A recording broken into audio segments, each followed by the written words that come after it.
We're at Wolves 111, and on the phone with us now is Dick Vitale. Thanks to McLean Food Service, your home for Class A delivery drivers. And Dickie V, I got to ask you about your good friend, Jim Boeheim, fellow Hall of Famer. What was your reaction yesterday whenever you heard the announcement that he'll be retiring at the end of the 2017-2018 season?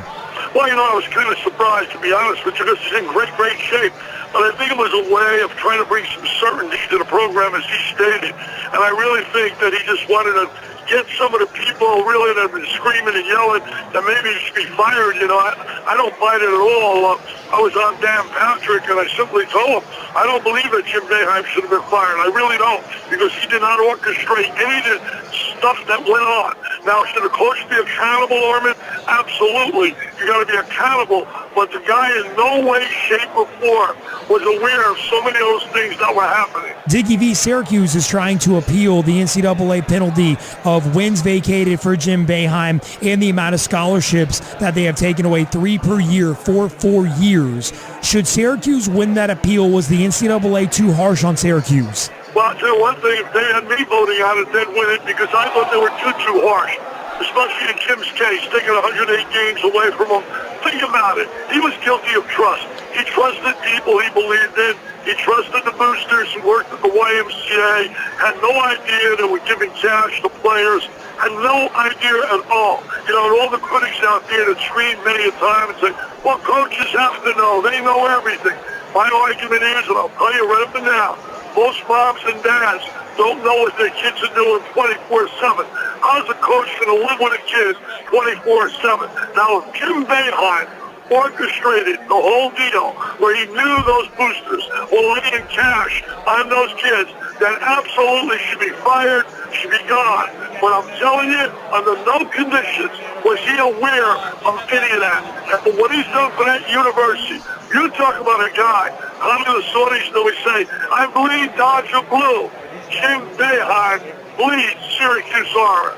Dick Vitale with Armen Levack. Thanks to McLean Food Service and Dickie V. Our buddy Dave Spencer over at McLean Food Service, huge Syracuse guy. And he, among many of the Syracuse fans, are frustrated with the way the NCAA treated Syracuse. It took so much time to get an answer, to get a decision on this penalty. It seems unfair the way that the NCAA treated Syracuse throughout this process. Would you agree with that in regards to this timeline that the NCAA has used with the Orange?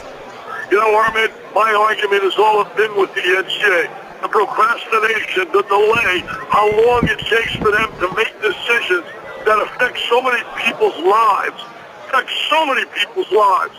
I also feel so bad for the kids like Christmas and Cooney and all those kids that were denied a chance to play in a tournament when they had nothing to do with any of the problems that existed in Syracuse. Hall of Famer Dick Vitale with Armen Levack every Monday and Thursday at 5:15. Dickie V, do you like the first 4? Do you like that format? Well, I have no problem with it. I have none whatsoever.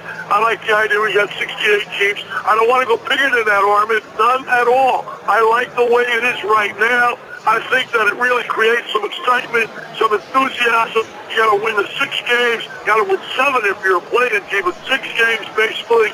And I just think it's a beautiful format.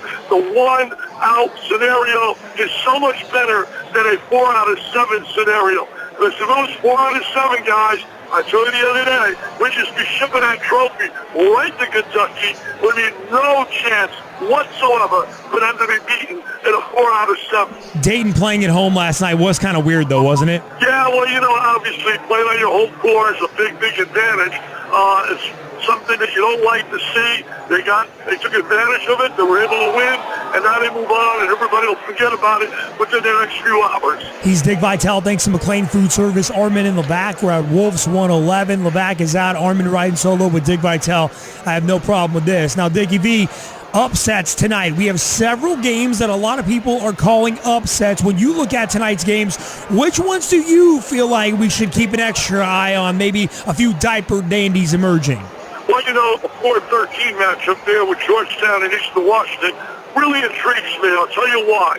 I happened to catch, I was going from channel after channel looking at basketball one night, and I caught Eastern Washington. I caught them against Indiana. And I'm telling you guys, I was really impressed. They got a kid by the name of Harvey who averages better than 20 games. If I'm the Hoyas, and I'm a Hoya fan, I'm telling you, I'm a little nervous. This will not be Cupcake City. They beat Indiana. They can score. And I got another stat for you. Georgetown, in their last 5 tournaments, have lost the double-digit seeds, and now they play a 13. Watch that game. Another game, keep an eye on Wofford. Wofford is so much better than I believe a lot of the Arkansas people think, and that is not going to be easy for Arkansas. Wofford does a job shooting the three, controlling tempo of the game. And Dickie V, we heard Arkansas players this week say, I had never even heard of Wofford. Is that a fear of a coach of a number 4 or number 5 school that maybe your team doesn't respect your opponent? Is that one way you get upset in this tournament? Well, they're going to realize, number one, that over the last 3 years, 66% of the 12s have beaten the 5s. And they better get to know the name Wofford because they're going to know it early in that game. Now, Arkansas is very talented, very athletic. They come after you full court. If they get tempo their way, Portis, their superstar, MVP of the SEC all year, was really a guy that didn't play superbly at all in the SEC tournament. And there's no doubt he's talented. Now, he should be enough to carry him against Wofford if he's playing his A game, not like he would have played over in the SEC. He was really a no-show there. Dick Vitale, tomorrow in regards to upsets, you have number 12 Wyoming going against number 5 Northern Iowa. What about tomorrow night and some games we should keep an eye out for? Do you believe in Wyoming? Well, I like Wyoming a lot. Larry Shine's done a great job. He was on the sideline as an assistant the years Billy Donovan won back-to-back and won those titles.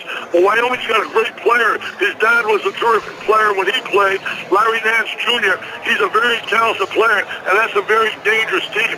Louisville has to beware of Cal Irvine. Now, a lot of people say, oh, no way. Well, let me just remind you this. They were beating Arizona at the half. They absolutely have a team that can challenge, and Louisville's got to put points on the board. It's been a challenge for Louisville to score, and obviously they're not the same team since the loss of Chris Jones.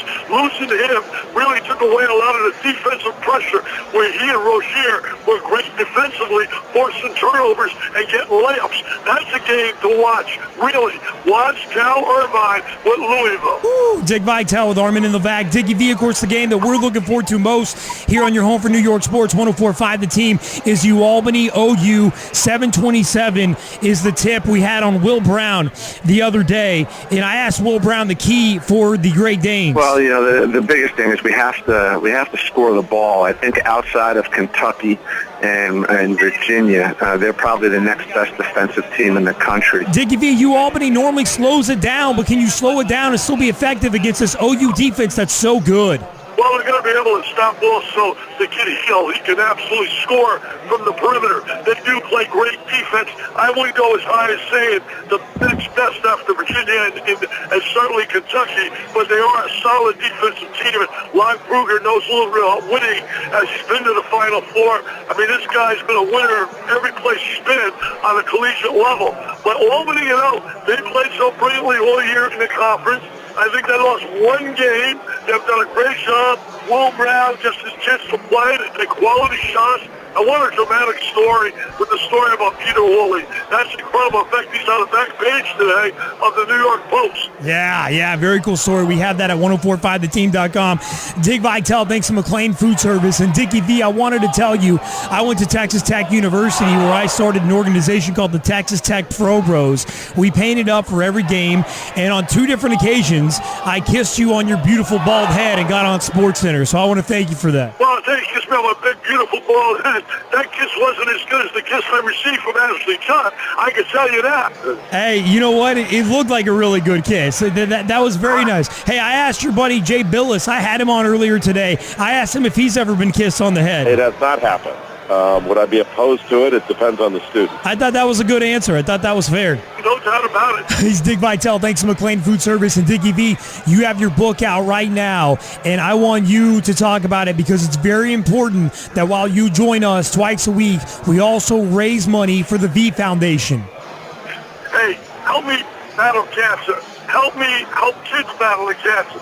Get my new book. It's awesome, baby. You can get it. Just go to thinkmytownonline.com and you can get an autographed copy. And every dollar, not 80 cents, but every dollar that I would make is going toward kids battling cancer. Yep, I love the book. I've read it, Dickie V. Really enjoy it. I enjoyed the beginning of the book when you talked about. I was reminded of your story today. You had the one player that got away from you, the most talented guy that you ever coached, and you never got him on the right track. You talk about how that bothers you to this day, and that story pops up in my mind when I read the headlines about Greg Hardy and going to the Cowboys. He's getting his second chance, and I hope he makes the most of his second chance. Yeah, I hope he does take advantage because really. So many guys just don't, and I know you were talking about one of my former high school players, and it was certainly a sad, sad situation, and as I said in the book, it's something that bothers me till this day. Get the book. It's awesome, baby. All the proceeds go to Fight Childhood Cancer. Dickie V, we love you. We'll talk to you Monday, 5:15. All right, buddy. Love being out with you guys, man. Armen, have a great time. I know you got to cheer all of me on, baby. Let's do it. Let's go. Great day.